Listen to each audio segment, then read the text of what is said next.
तो आज हम स्टार्ट करेंगे इलेक्ट्रिक फ्लक्स से। तो इलेक्ट्रिक फ्लक्स होता क्या है पहले ये जानेंगे। तो इलेक्ट्रिक फील्ड लाइंस जो होती हैं वो किसी यूनिट क्रॉस सेक्शन एरिया से पास हो रही हैं through the surface is called electric flux. मान लो एक ये 3D फिगर है, एक शीट, इससे ये सरफेस है और ये इलेक्ट्रिक फील्ड पास हो रहा है। ये जो पिंक लाइंस दिखा रखी है ना इलेक्ट्रिक फील्ड की हैं, ठीक है। तो इससे जो इस सरफेस से इलेक्ट्रिक फील्ड लाइंस जो पास हो रही हैं per unit cross section area, उसे बोलते हैं इलेक्ट्रिक फ्लक्स। तो इसे इलेक्ट्रिक फ्लक्स को फाई से डिनोट करते हैं। तो डी फाई इक्वल्स टू होता है इलेक्ट्रिक फील्ड डी एस है area vector, small part of area vector, और डी फाई है स्मॉल इलेक्ट्रिक फ्लक्स उस डी एस के थ्रू। तो जब हम इंटीग्रेट करेंगे तो ये फाई हो जाएगा equals to E D S integration of. तो ये होता है डॉट प्रोडक्ट, तो इसलिए E D S cos theta, क्योंकि डॉट प्रोडक्ट में कॉस थीटा आता है। अब ये इलेक्ट्रिक फ्लक्स डिपेंड करता है इलेक्ट्रिक फील्ड पे, यानी जितना ज़्यादा इलेक्ट्रिक फील्ड होगा उतना ज़्यादा इलेक्ट्रिक फ्लक्स होगा। एरिया पे डिपेंड करता है, जितना ज़्यादा एरिया होगा उतना ज़्यादा इलेक्ट्रिक फ्लक्स होगा। और जो एरिया वेक्टर है और इलेक्ट्रिक फील्ड, उसके बीच का जो एंगल थीटा होगा उस पर डिपेंड करेगा, ठीक। अब हम बात करेंगे गॉस लॉ की। गॉस एक साइंटिस्ट है जिन्होंने अपना लॉ दिया इलेक्ट्रिक फ्लक्स को लेकर।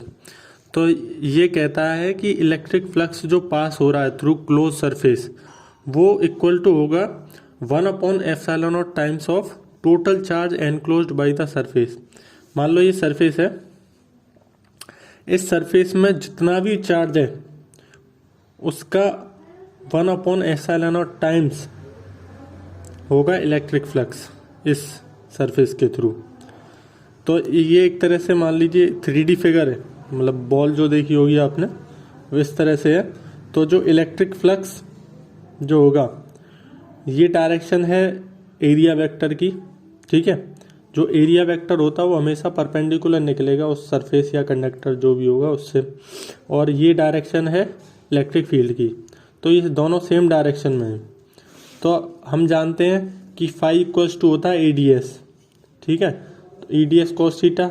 और ऊपर वाले फिगर में जो डी एस यानी एरिया वेक्टर जो है और इलेक्ट्रिक फील्ड जो है वो दोनों सेम डायरेक्शन में है, इसलिए इन दोनों के बीच का जो एंगल होगा वो हो जाएगा 0। तो हो जाएगा ई डी एस कॉस 0। तो कॉस 0 की वैल्यू जो होती है वो होती है 1। कॉस 0 की वैल्यू 1 होती है, तो यहाँ पे 1 आ गया, तो इस वजह से ई डी एस हो गया, ठीक है। अब ई को बाहर लेंगे और इंटीग्रेशन करेंगे डी एस का।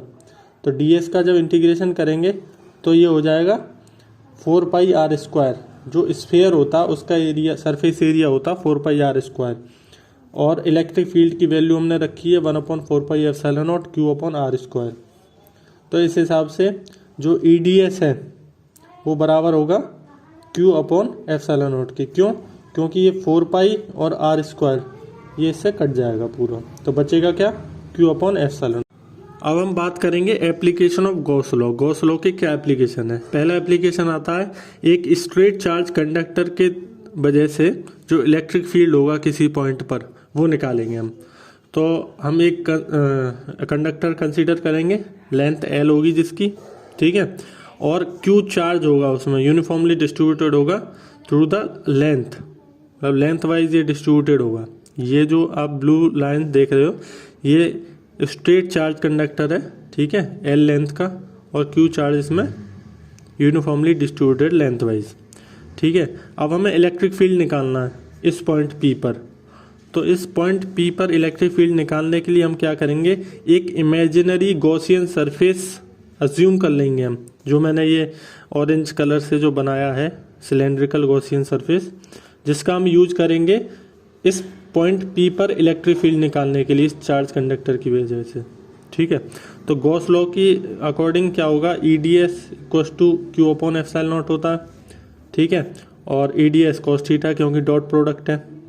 और इस केस में जो इलेक्ट्रिक फील्ड है उसकी डायरेक्शन ये है इधर की तरफ, और जो एरिया वेक्टर है वो भी यही है। तो जो एरिया वेक्टर और इलेक्ट्रिक फील्ड वो दोनों सेम डायरेक्शन में है, इसलिए कॉस थीटा की वैल्यू हो जाएगी कॉस जीरो, और कॉस जीरो होता है 1, ठीक है। तो ये हो जाएगा E D S equals to Q upon epsilon naught. अच्छा, अब ये सिलेंडर है, तो सिलेंडर का जो सरफेस एरिया होता है वो होता है 2 पाई आर एल, 2 पाई आर एच होता है, यहाँ पर एच की जगह एल है, तो ये हो जाएगा 2 पाई आर एल। तो जो हम इलेक्ट्रिक फील्ड निकालेंगे वो हो जाएगा क्यू अपॉन एप्सिलॉन नॉट, और ये जो है टर्म पूरा नीचे चला जाएगा, तो ये हो जाएगा Q upon epsilon not 2 pi R L.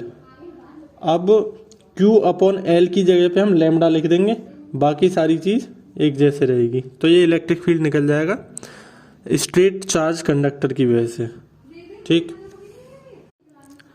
अब दूसरा जो एप्लीकेशन है इसका वो है electric field due to plane infinite conducting sheet. अब एक इनफाइनाइट कंडक्टिंग सीट है, मतलब इसमें चार्ज यूनिफॉर्मली डिस्ट्रीब्यूटेड है थ्रू दियर सरफेस एरिया। तो ये एक 3D फिगर मान लीजिए, इसे एक शीट है, ठीक है। इसके वजह से जो इलेक्ट्रिक फील्ड होगा इस पॉइंट P पर वो निकालेंगे हम। तो consider a plane conducting sheet जिसमें Q चार्ज यूनिफॉर्मली डिस्ट्रीब्यूटेड है through the surface of the sheet, ठीक है। अब एक गॉसियन सरफेस हम कंसीडर करेंगे जो कि सिलेंड्रिकल है, ठीक।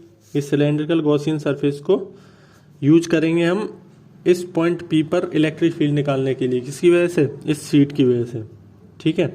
तो गॉस लॉ के अकॉर्डिंग क्या होगा, EDS प्लस ये जितने भी इलेक्ट्रिक फ्लक्स निकलेंगे इससे, इस होलो है इसलिए इस पॉइंट से निकलेगा, ठीक है, इससे निकलेगा इलेक्ट्रिक फ्लक्स और इधर वाले से।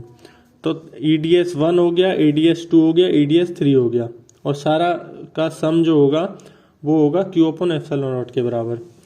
तो EDS 1 और EDS 3 इसमें क्या होगा, जो इलेक्ट्रिक फील्ड और जो एरिया वेक्टर है उन दोनों के बीच का जो एंगल होगा वो सेम होगा, मतलब जीरो होगा, सेम डायरेक्शन में, इसलिए जीरो होगा EDS 1 और EDS 3 के बीच में।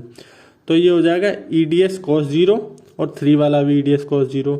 इस केस में क्या, ये एरिया वेक्टर ऊपर की तरफ है और इलेक्ट्रिक फील्ड इधर जा रहा है, तो सेकंड वाले में क्या हो जाएगा, EDS cos 90, और cos 90 की वैल्यू होती है 0, तो 0 हो गई, तो ये टर्म पूरा कैंसिल हो जाएगा। अब बचेगा हमारे पास EDS और ये वाला EDS, तो ये हो जाएगा 2 EDS और इधर Q अपॉन एप्सिलॉन नॉट। तो 2E बाहर ले लिया हमने, DS का जब इंटीग्रेट करेंगे हम तो ये हो जाएगा S, ठीक है, equals to Q upon epsilon naught. अब ये E और 2S इसके नीचे चला जाएगा दूसरी साइड में, तो ये Q अपॉन S मैंने पढ़ाया था आपको सरफेस चार्ज डिस्ट्रीब्यूशन, तो वो सिग्मा होता है, तो Q अपॉन S की जगह पे सिग्मा हो गया, ठीक है, अपॉन 2 एप्सिलॉन नॉट। तो ये इलेक्ट्रिक फील्ड हो गया due to plane infinite conducting sheet. अब हम बात करेंगे गॉस लॉ के तीसरे एप्लीकेशन के बारे में। इसमें क्या करते हैं, जो चार्ज स्फेरिकल हॉलो कंडक्टर है उसकी वजह से किसी पॉइंट पर इलेक्ट्रिक फील्ड निकालेंगे हम। अब एक स्फेरिकल हॉलो कंडक्टर हमने कंसिडर किया जिसकी रेडियस कैपिटल R है और जो Q चार्ज है वो यूनिफॉर्मली डिस्ट्रीब्यूटेड है on the surface of the conductor, इस सरफेस पे चार्ज डिस्ट्रीब्यूटेड है, ठीक है। तो अब हम एक गॉसियन सरफेस का यूज करेंगे, ठीक है, हर एक केस में इलेक्ट्रिक फील्ड को निकालने के लिए। पहला केस है कि जब वो पॉइंट, जिस पॉइंट पर हम इलेक्ट्रिक फील्ड निकालने वाले हैं वो आउटसाइड दी स्फीयर है, तो ये तो स्फीयर हो गया, ठीक है, इस सरफेस पे प्लस चार्ज डिस्ट्रीब्यूटेड है और ये इसकी रेडियस कैपिटल R हो गई। अच्छा, इस पॉइंट से और इसके सेंटर तक की जो डिस्टेंस है वो हम स्मॉल r मानेंगे, ठीक है। तो अकॉर्डिंग टू गॉस लॉ क्या होगा, EDS equals to Q upon epsilon naught और EDS cos थीटा, ठीक है, क्योंकि ये डॉट प्रोडक्ट होता है, equals to Q upon epsilon not.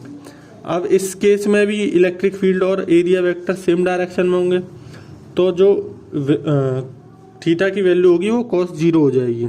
cos 0 की वैल्यू 1 होती है, तो EDS इक्वल्स टू हो जाएगा Q अपॉन एप्सिलॉन नॉट। अब DS का जब हम इंटीग्रेट करेंगे तो आता है 4 पाई R स्क्वायर, क्योंकि ये स्फीयर है, स्फीयर का जो सरफेस एरिया होता है वो होता है 4 पाई R स्क्वायर। तो इस 4 पाई R स्क्वायर को नीचे ले जाएंगे तो ये हो जाएगा E equals to Q upon pi R square. तो हमारा क्या हो गया, E equals to 1/4 pi epsilon naught Q upon R square, जो इलेक्ट्रिक फील्ड है। ये किस केस में, जब पॉइंट उस स्फीयर से आउटसाइड है। अब हम दूसरा केस जब हम देखेंगे तो इसमें हम लेंगे जो पॉइंट है, जिस पॉइंट पे हम इलेक्ट्रिक फील्ड निकाल रहे हैं इस स्फेरिकल होलो कंडक्टर की वजह से, वो पॉइंट इसी सरफेस पे है मान लो। तो इस केस में जो इसकी रेडियस होगी वो कैपिटल R होगी, और जो उस पॉइंट तक की जो डिस्टेंस होगी वो स्मॉल r होगी। ठीक है, तो यहाँ पर जो स्मॉल r है और कैपिटल R वो दोनों बराबर हैं।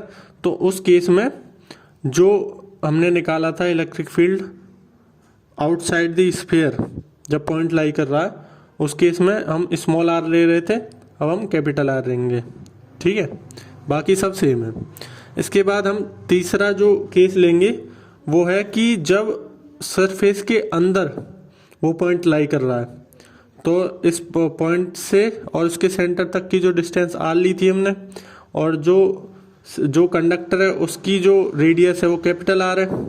ठीक है, तो इस केस में क्या होगा, हम जानते हैं कि जो टोटल चार्ज है बॉडी का वो आउटर सरफेस पे मिलता है। तो चार्ज जो होगा होलो कंडक्टर के अंदर वो 0 होगा।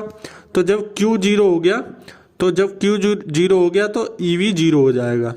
ठीक है, तो इन तीनों केसेस के लिए हमने एक ग्राफ बनाया जो है इलेक्ट्रिक फील्ड और जो पॉइंट P और सेंटर R के बीच का जो डिस्टेंस है, उन दोनों के बीच में ग्राफ बनाया हमने। तो ये इलेक्ट्रिक फील्ड हो गया y एक्सिस पे, ये R हो गया। ठीक है, स्मॉल r।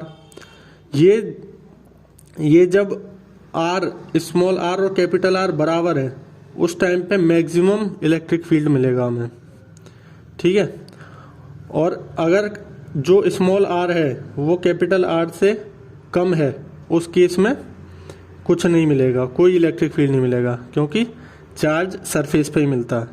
और जैसे जैसे हम R को बढ़ाएंगे, मतलब जितना दूर जाएगा उस कंडक्टर से R की वैल्यू, उतना वो इलेक्ट्रिक फील्ड कम होता जाएगा। धन्यवाद।